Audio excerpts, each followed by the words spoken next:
If I can spend time on marketing efforts, which is Twitter to some extent, still going to conferences, maybe I can go capture 5 potential prospects in a couple of hours or something like that. That's a better use of my time than spending 5 hours taking in sales calls. So I'd rather hire someone to handle the sales calls, and then I can maybe do higher leverage activity, which is try to drive volume into the funnel through marketing activities. 1, 2, 3, 4.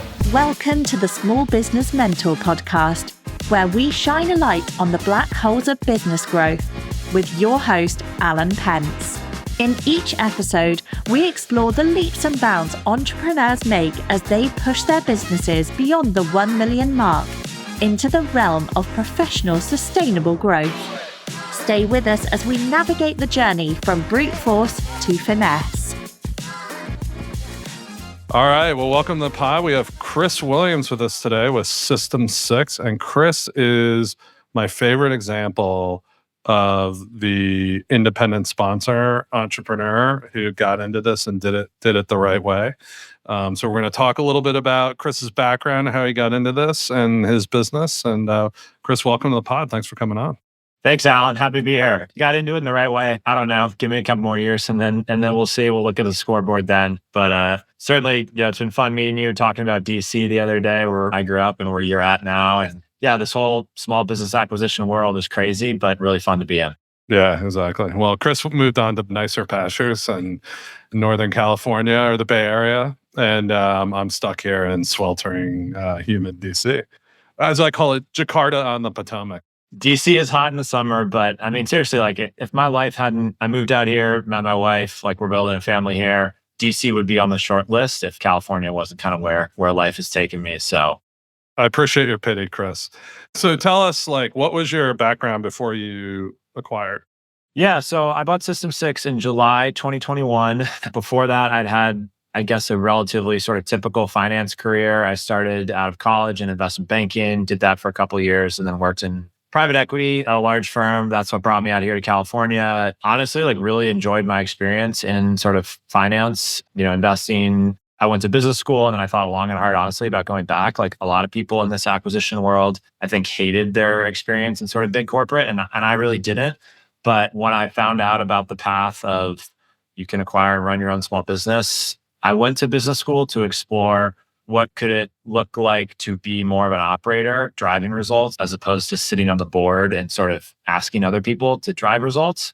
And when I discovered the path of hey, look, you can go buy your own small business and grow it and run it yourself. I mean, to me, that is the most go deliver results or not. It's all on us in the leadership seat in these small organizations. And yeah, so that was my path to buying System 6 was 6 years in finance, business school. And then went out, took on a bunch of debt like we've joked about and bought a small business. You are SMBX, I think. Yeah, I'm the dude who's sat at the high floor of an office building and lived behind the spreadsheet and PowerPoint for 5 years and then went to the complete other end of the spectrum with no operating experience and bought a small business. Yeah, I am definitely the stereotype that gets made fun of. I'll own it.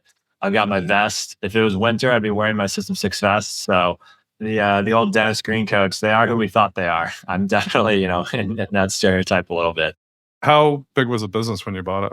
Yeah, we were about 18 people, $2.5 million in revenue. Yeah, in July 2021. And how long did the search take you? I spent about 9 months. I started searching in earnest kind of August, September of 2020. So I guess 10 or 11 months, but there were some periods of lack of focus in there. But yeah, under a year. Wow, that's amazing. And then the company is largely focused on bookkeeping. Yeah, so we're an outsourced finance service provider right now to small businesses. So it starts with bookkeeping. Our core engagement is we want to do your bookkeeping, we want to do your payroll, pay your bills, do your invoicing. We're really trying to be the day-to-day finance team to our small business customers. What would you say the average kind of company is that your client? Yeah, $5 million of revenue, 30 employees. Usually we are dealing directly with the owner and they don't have time to, nor should they be spending their time paying bills, running payroll, invoicing customers. We're going to do all that work, obviously do the bookkeeping, get them financials that are useful to them. We're not their CFO. That's a division we'll probably try to build over time. We're really just the day-to-day team. And you've been growing the company since? Anything you can tell us? Yeah. We've basically doubled in 3 years. So we're I'd say we've doubled revenue and headcount. So we're now 38 people, about 4.5 million in revenue, just under doubling revenue. EBITDA profitability has not doubled. It costs money to grow. And we're building out sort of a leadership structure that wasn't here when I bought the business. So that's where a lot of our margin has gone. But that's important because we don't want to just go from 2.5 to 5. We want to go from 2.5 to 10 to 50. That's a long journey. That's a 10 plus year journey. But you have to have pieces in place beyond just me in leadership. So that's been a big part of where our expenses have gone the last, I'd say, year and a half. And this is something I talk about and write about a lot, but I kind of first experienced when I was working with Greg Crabtree, when I first started working with him.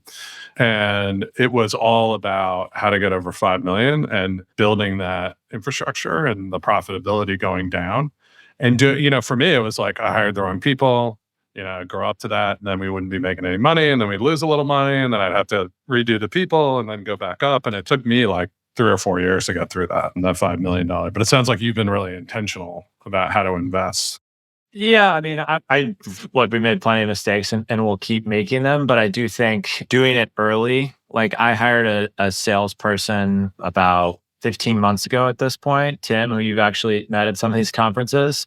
That was a big part of it. Was I was starting to become a bottleneck and we were definitely losing out on opportunities because I was the salesperson. So hired a salesperson. We also put someone in place as head of HR, fully dedicated HR person at basically end of 2022. So that was probably 25 people. So to have a full-time HR person at 25 people is definitely early, I think, for a lot of organizations. But our business is 100% a people business. Like we talk internally, people are the product. That's what we're delivering to our customers at the end of the day. So we should have someone fully focused on that. So yeah, like just being willing to take the hit on margin earlier.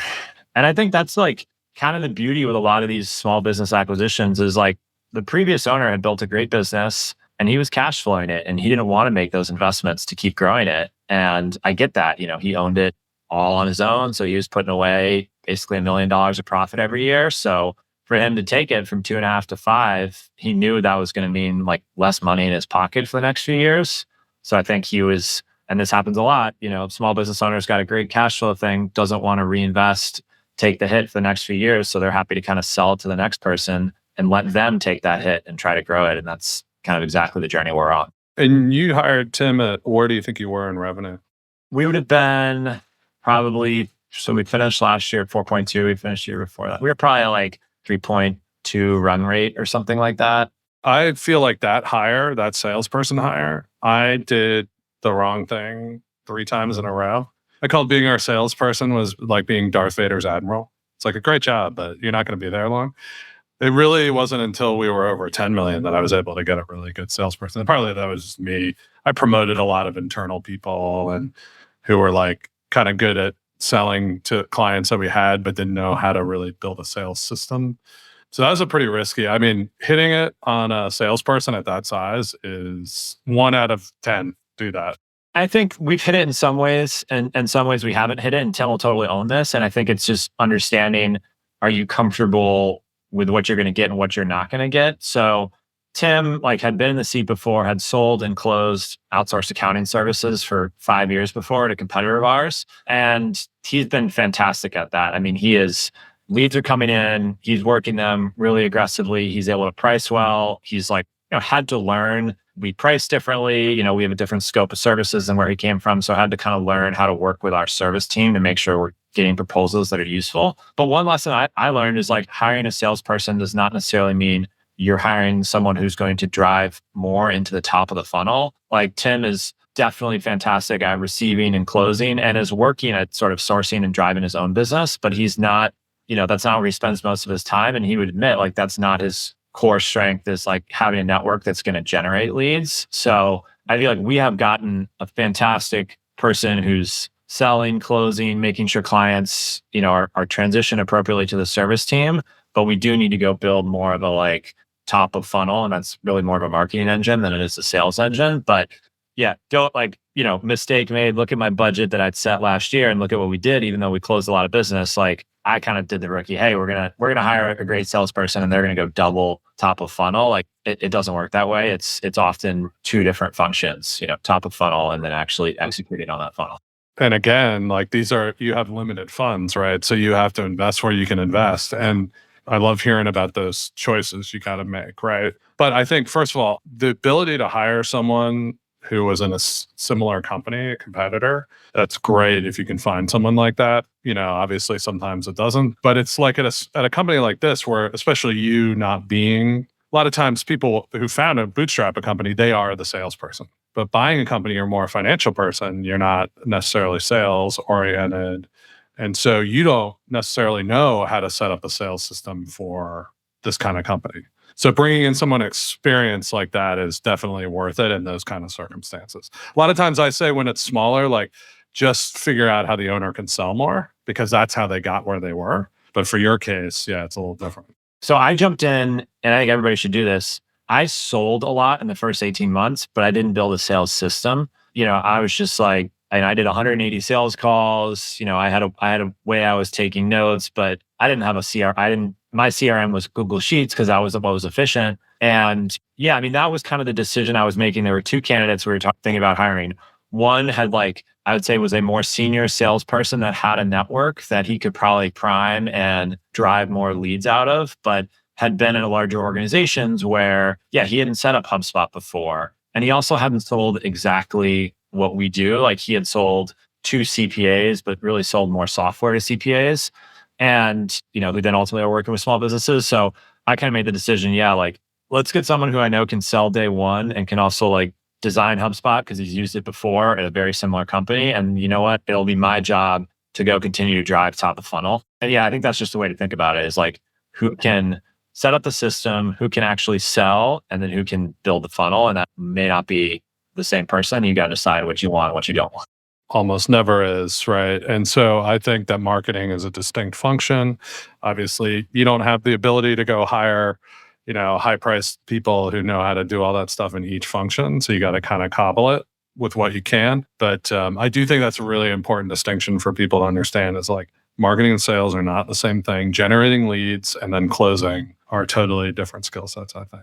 Yeah. And just think about like leverage sort of and value of time. It's like if I can spend time on marketing efforts, which is, Twitter to some extent, still going to conferences, maybe I can go capture 5 potential prospects in a couple of hours or something like that. That's a better use of my time than spending 5 hours taking in sales calls. So I'd rather hire someone to handle the sales calls, and then I can maybe do higher leverage activity, which is try to drive volume into the funnel through marketing activities. You're getting leads through Twitter and just like going to like business kind of conferences. Is that the main activities? This sort of search fund, independent sponsor, ETA, like small business Twitter, self-funded community, whatever you want to call it, has become where most of our new business comes from. We had about 40 clients a year. That's what we did in 2023. We're on track for 40 to 45 new clients this year. 75% of those, plus or minus, are basically people who bought a business in the last year. Maybe it's a small private equity firm. Maybe it's a traditional search fund person. Maybe it's an independent sponsor. Maybe it's a self-funded searcher. But most of our new business is coming from people who just bought a business and need to upgrade their finance operations. Oh, okay. So you cannot, I'm not asking for anything unique to any client, but just as a class, do you think that these companies are doing well and like performing after the acquisition, or like what, do you have any idea of that?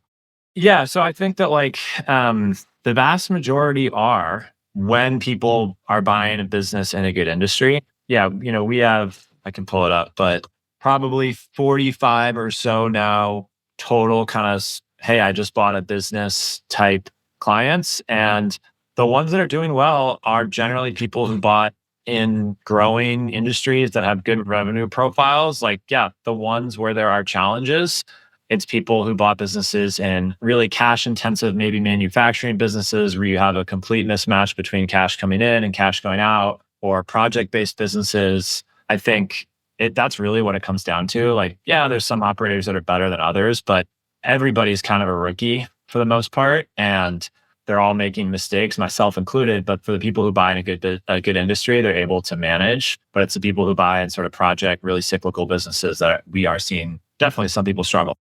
So interesting. So great distinction there is to really focus, and obviously most people are, but you don't need to be in like SaaS software, right? It's just like you need to be in like industry that's growing that has maybe a little bit longer contracts, right? You're not doing like a project and then Or it does, it doesn't even have to be contracts, but just like consistent form of revenue. I mean, we have a bunch of HVAC home services guys who are generally doing well because there's some cyclicality throughout the year with weather, but generally speaking, there's always some demand for home services and they have to go capture it. It's not recurring at all. I mean, some of them are starting to put maintenance contracts in place, but it's still there versus like we have some clients, that bought manufacturing businesses that are selling parts to big they're a tiny part in a supply chain to a big industry, and like that industry is going through a contraction right now and there's like nothing they can do. So obviously software or some other form of like contractual recurring revenue is amazing, but just something where there's consistent demand, home services landscape. plus, and bookkeeping. What I love too about this is like, it's not the biggest cost to them. And it's something that they need, but it's not like optimizing it isn't going to change their business. Right. So like their willingness to like move on from someone that's doing a good job is pretty low, I would assume. It's generally like 1% to 2% of revenue, when you're including payroll and bill pay and sort of the whole back office. And yeah, I mean, you're right. Like doing it better, doing it 99th percentile versus like 90th percentile is maybe not a huge ultimate change to the client. And that means that, yeah, like there's generally stickiness with what we do. One of the downsides of our industry is there are a million competitors. Like anybody can start a bookkeeping business. There's a bunch of competitors now on Twitter, serving the space that we're in. So we still have to try to deliver excellence, but yeah, it's not something that gets swapped out as much as maybe, I don't know, your recruiters that you're using. If you make one bad hire with the recruiting firm, you're probably going to move on to another one. Like there's a little bit more tolerance in what we're doing. Or like to me, like a marketing firm, right? Where like the better they do, the more revenue the company makes. And like, it's very direct. They can see that. And if it's not working, it's not working. Bookkeeping is like, okay, I need this. And as long as it performs, like how much are they really going to save on it by going to someone else? And like, is it worth their time? Is that what they need to be optimizing right now? Right. Probably not. It's mission critical.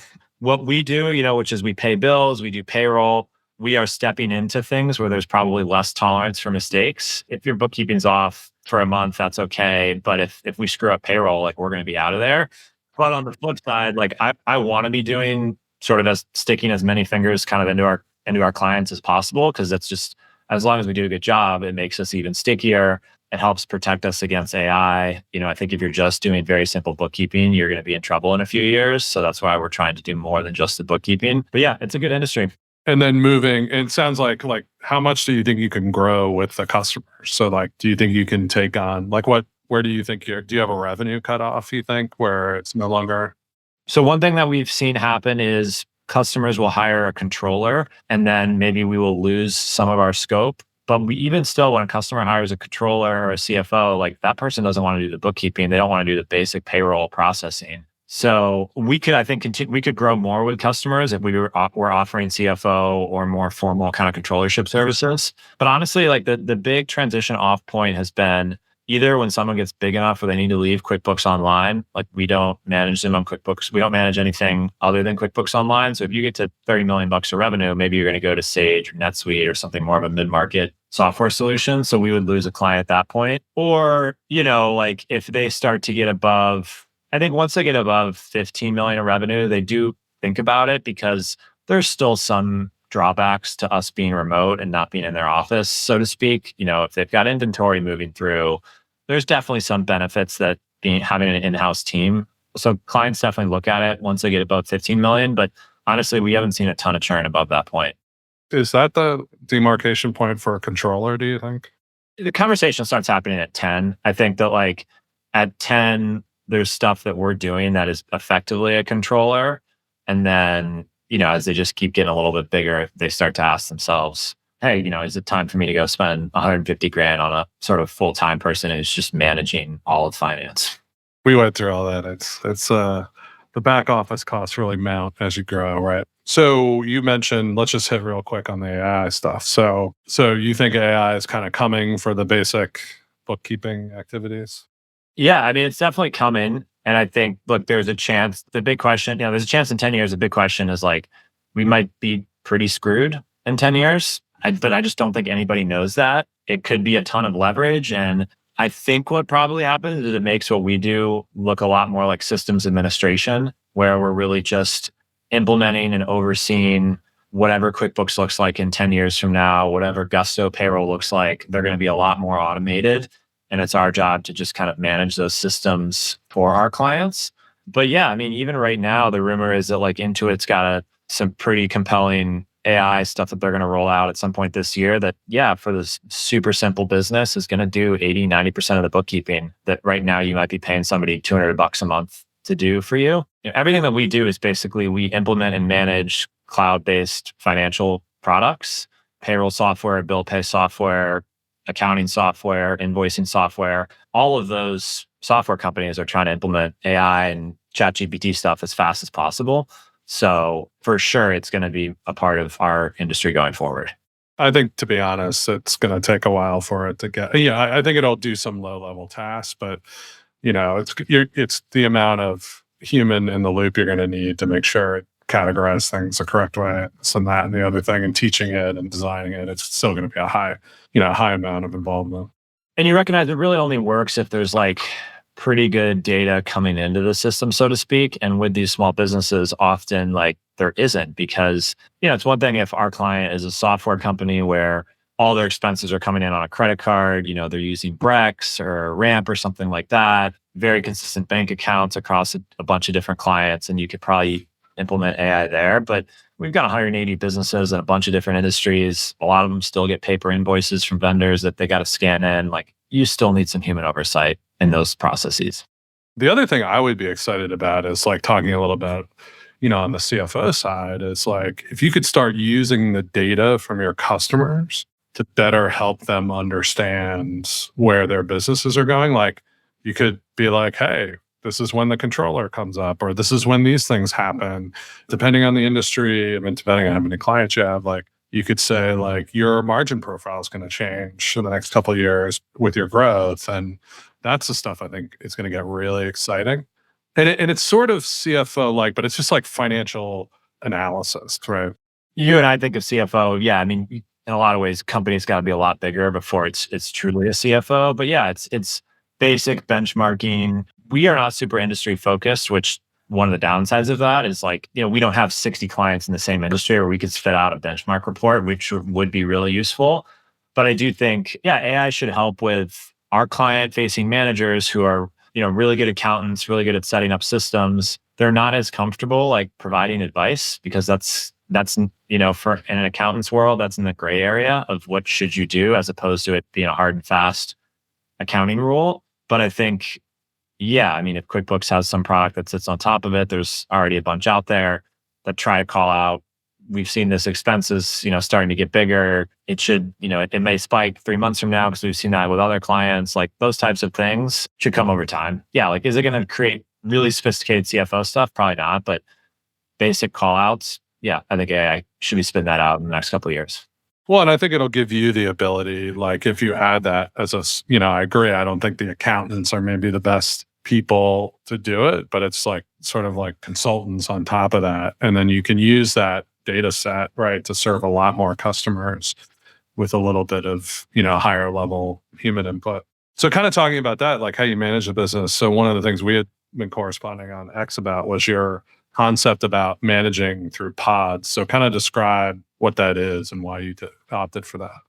Yeah. So this is a structure I stepped into when we bought the business, but we have 5 service delivery teams. We call them pods. Each one has a team lead. That person is primarily a manager of people, and they help with onboarding new client work. They do maybe some of our most sophisticated clients on their teams. They are acting as the controller. So they're doing some service delivery, but it's supposed to be about 60 to 70% of their time is internal facing, managing a team. And then there's 3 client leads. Those are the client facing managers. Those are people that our clients are interacting with. Those are the people that, close the books, send over financials, ultimately process payroll. And then there's junior bookkeepers who are doing a lot of the transactional prep work. And We have that set up for a couple of reasons. One, first and foremost, it's because we think it creates a better experience for our employees. Everything we have to do here at System 6 is first about, hey, what's the best thing for our team members? Because they're our business. So we kind of have to optimize for them first.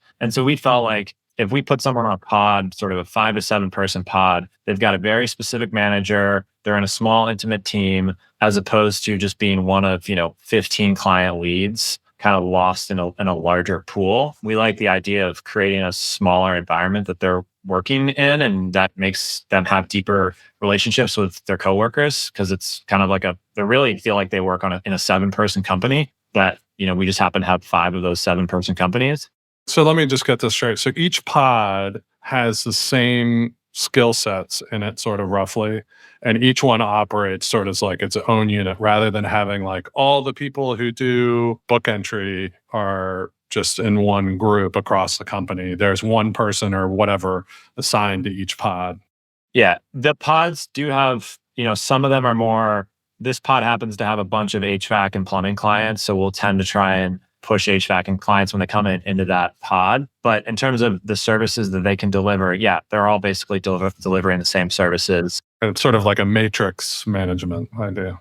Yeah. But then the other thing that's important is, like, for our clients, we want them to know that they're getting kind of a personal, but also team service. So they've got one person, their client lead, that's their day-to-day point of contact. They really feel like they work with that person often daily.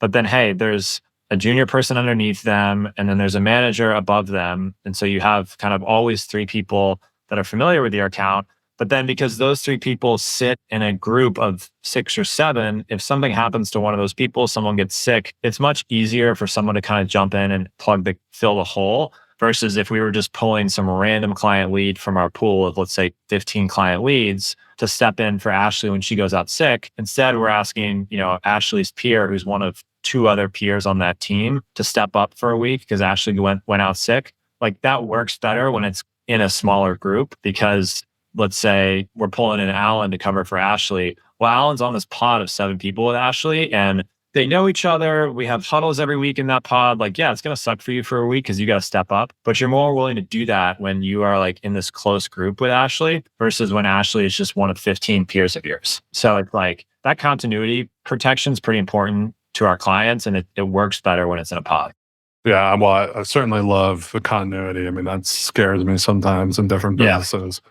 I guess the disadvantage of this, right, is less like pods can tend to become their own little universe. Totally, yeah. There's do things consistently. Yeah, we have to drive consistency across pods, and then if someone, if we're promoting somebody out of a pod to become a new pod lead, so we split out that existing pod and distribute it a little bit. And if there's inconsistencies of how they're managed, people feel that. I think you would run into that no matter what. If we didn't have pods, and if we just had a pool of 15 client leads and a pool of bookkeepers, you can feel inconsistencies there. It does create more pressure on the team leads and the manager of the team leads, we call it head of delivery, to drive consistency there.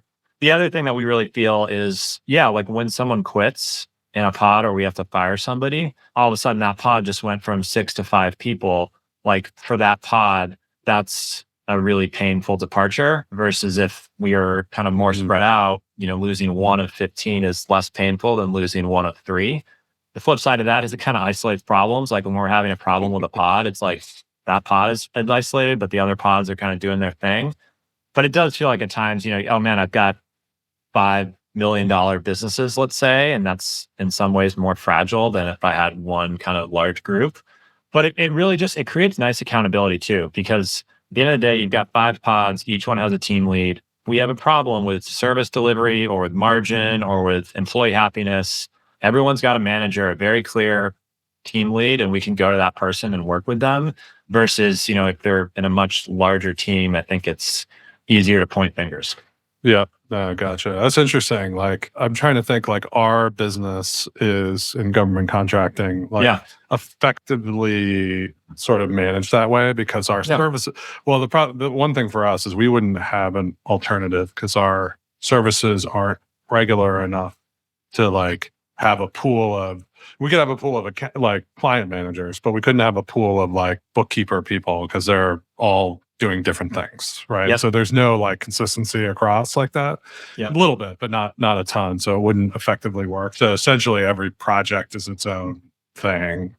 Yeah. And then they're in accounts now, right? So like your Uber, I don't know, at some point you're going to have a pod over the pod, right? At some point there'll be, you'll have to go from like a bunch of individual pods across the company to like some groups of pods, right? Then managed by someone on top of that. Right now we have 5 pod leaders and a head of delivery who manages those. At some point, once there's like 8 or 9 pod leaders, she can't manage 8 or 9 pods. So we'll have to, I think what we'll probably end up doing is have like pods that focus more on sort of simple, regular kind of Main Street cash accounting businesses. And then we'll have like pods that are more focused on our accrual, sort of more sophisticated, sort of search acquired this world set of businesses. And then maybe there's managers of pod leads for each of those. How do you think you'd incorporate like a CFO service? Would that be outside of the pod though? Yeah, that would be outside of the pod. Same thing with tax, which we'll try to do over time, is that person will engage with the client and, work with the pod just like they would work with a regular finance team, at a company if they were just doing CFO work at a company. It'll be a bit of a different division, but they're just going to be working with our internal accounting staff versus, a different accounting staff. How do you see this scaling? Like you said, 50 million, it's like maybe down the road. Yeah, I mean, that's the BHAG.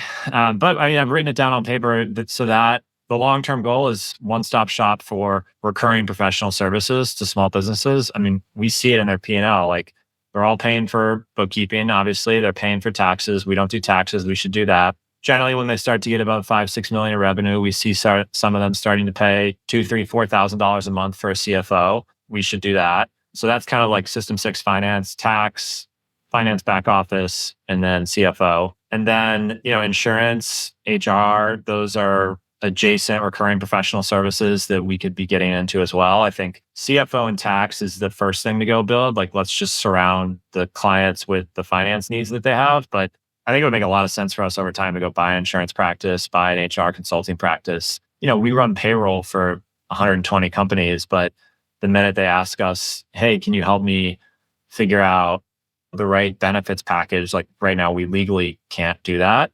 And so we should be able to give them some HR advice as well. Are you using offshore talent? Yeah, we're just starting to look to hire international for the junior level work. And it's nothing against the domestic talent that we have here. It's just like we can't find it fast enough. Our number one problem as a company is like capacity. So if we can find more talent more quickly in other places, we'll hire there. We'll keep hiring here as well. But yeah, I would say I was slow to pull the trigger on that because, I bought a business. I didn't want to make a ton of cultural shifts. We were definitely a family style organization, I would say, when I came in, and, we've kind of grown through that. But for sure, I've heard a lot of good things about the international accounting talent, and we're actively interviewing people in a couple countries right now. So we're in the process of it. Yeah, because one of the things I've been tracking is and this is sort of what I've been thinking through in my business too, is like the wages of onshore talent. And for us, that's like, a lot of that's directly billable to our clients. Those are not going down. They're going up. And our rates are under pressure at the same time. And I think everyone, every business owner's always got this problem, right? But I do think that in particular, like the inflation we're seeing and wages is not really, I mean, it's better than it was, but it's not going away. And my feeling is that the back office is going to be more and more under pressure to get efficient. And I don't know what you're seeing, but I started seeing, and Greg Crabtree does some stuff on this where like back office costs really started escalating a year and a half, 2 years ago. So the question is like, can a company like yours come in and start being the way that offshore talent is very difficult because it's like you got to access it, you got to manage it. And then the other side of that to me is automation, to some extent AI, but really right now it's mostly automation, but it will become more AI. Like I think there's going to be a professional services play where you're basically bringing the back office to the company and implementing. They're getting the AI and the automation and the offshore talent, global talent through that back office through like a managed service provider, basically. I think that's effectively even a lot of our competitors today are doing that in that they have a bunch of offshore talent that is serving clients. And we're doing that today with automation. Like we have an engineer who comes in and builds things with Zapier or Make or sometimes direct programs he'll write himself, like with VBA. But yeah, it's like these $5-10 million businesses, they don't have the need for a full-time automations person. They just need a couple of things automated. So we'll do that fractionally. They don't have the time to go, I mean, depending on their industry, but they don't have the time to go hire and learn international talent. Like that's our job. And then we sell that to you. I mean, I think you can say that with a lot of stuff. It's not just automation. It's not just back office. It's like, I think people are just realizing, I mean, look at it in the IT world, right? People are not doing IT in-house anymore. It's MSPs. Fractionalize everything basically, and then focus on your core, which is generally up through COGS. And then a lot of your G&A, you should probably hand over to the experts who can deliver it probably better. I mean, look at fractional legal support. SMB Law Group is starting that. There's a super successful search on business that's in fractional general counsels where that's G&A, like let somebody else who's an expert in that deliver it for you. And sure, your effective hourly rate is higher when you're paying me to do it versus when you're paying somebody in-house. Yeah, the other thing I think there's high potential for, and this maybe is into the industry specialization a little bit, but like once you build a bunch of automations and stuff for an HVAC client, can't those essentially be transferred to other people like very easily, right? So you start eating some of the software stack a little bit by building these automations. Or even just learning. I mean, right now it's like take Service Titan. So we've probably got 10 or 15 clients that are on Service Titan right now. And that's a selling point to us in the sales process, which is like, hey, you just bought your HVAC business. You want to get Service Titan in place, and then you want to integrate that with your accounting software. Like rather than have to go learn that yourself, how to map Service Titan and QuickBooks Online correctly, like we've done that 12 times already. So we'll just do that for you. So even though it's not an automation that we've built that we can just go resell to somebody else, it's the knowledge of how to integrate. And that's valuable. Yeah, I interviewed a guy who he ran ophthalmology clinics. So he had to create a call center. So he basically built, global talent. And now he's selling that. So, because basically what he was able to do is record every call. Now he has this way, he built like a whole way of evaluating the calls and how those, and then it gives, like he built like little AI integrations where it now gives the call taker scores on what they did and how they can improve. So now he's selling that as a service to other ophthalmology clinics. And like nobody else is going to be able to get that level of data that he was able to get and then build it into the industry. And then that as he sells it to the industry, he gets better and better and better. And it seems like you could do the exact same thing in some ways. Yeah. I mean, these are the things I feel like that come with growth, which is like, yeah, I don't get to think about that at 4 million of revenue. I'm thinking about like, where do we get our next hires from? But yeah, again, when you're kind of in a growing industry that has some tailwinds behind it, like you can get to a size where you have a leadership team. We're not there yet. And then you can truly be a CEO or just kind of a like head of new business development. That's where, I've spent some time kind of looking at some of the most successful search fund, more traditional deals, of all time, and learned about them and stuff in school. And like, that's where a lot, you look at, where does value creation come from? Most of it is tied to organic growth. And a lot of that organic growth ultimately comes from like starting new service lines or cross-selling, kind of like, how do you get more out of your existing customer base? And this is exactly that, right? It's like, what can we figure out for a portion of our customers and go sell to more? Well, I love these back office kind of companies now because I do think that you have that recurring service profile. It hasn't been bid up the way, like, look, I would love to own a SaaS business too, but I don't want to pay 25 times revenue or whatever it is, to buy it. So I think you bought right. It sounds like, man, I love like what I took away from it is like the ability to understand like where the company, first of all, you got the company, you're growing it, you picked a good industry with the right profile of recurring service, and then able to put in that salesperson by going to a competitor's person, and then really understanding the distinction between marketing and sales, and then seeing how over time you can on services that work within that back office thing with that customer set. It's pretty impressive what you've done. Yeah, it's just a couple of years in. I appreciate that. I mean, there's a lot. I think mistakes I've made, just to call a couple out, are you get into this mode of, hey, I want to become a CEO as fast as possible, delegate so I can go, work on new business development ideas. Or in my case, there's a lot of M&A happening in our space. I do want to pay attention to that. And every business book you read tells you how fast you have to delegate and get leadership in place. But I think one mistake I definitely made is certain things delegating too quickly or delegating without training. There's, hey, hire a sales guy who's done it before. And I just kind of handed it off to him and he ran with it. But then, we have a fantastic HR leader, but she's primarily been like an internal HR person. And then sort of I delegated hiring pretty quickly to her. And we've had some missteps there. We hired some people we shouldn't have hired, and that's created issues. So as much as, you want to grow and go work on new things to cross-sell, or everyone wants to do M&A, that's the sexy thing on Twitter, roll-ups, is like, make sure if you're going to hand stuff off to your team that they're actually prepared to do it well, give them a chance to succeed. Totally. And that's what I think is the hard thing about getting over 5 million and then going up is like, you do need to get stuff off your plate so you can work on the next thing. But that you don't have the money to pay a bunch of super experienced people. Now, when you start hitting 10 to 15, you can start building like a full team of experienced people. And like, you can get an HR person that can implement a whole new system for you, right? But when you're 4, that maybe isn't your top priority. You got to get the sales guy. So it is a bunch of trade-offs as you're going up. I feel like at the size I'm at, you have capable people on the team who care a lot, which is incredibly valuable, who are willing to work their ass off for the company that they love, which is incredibly valuable.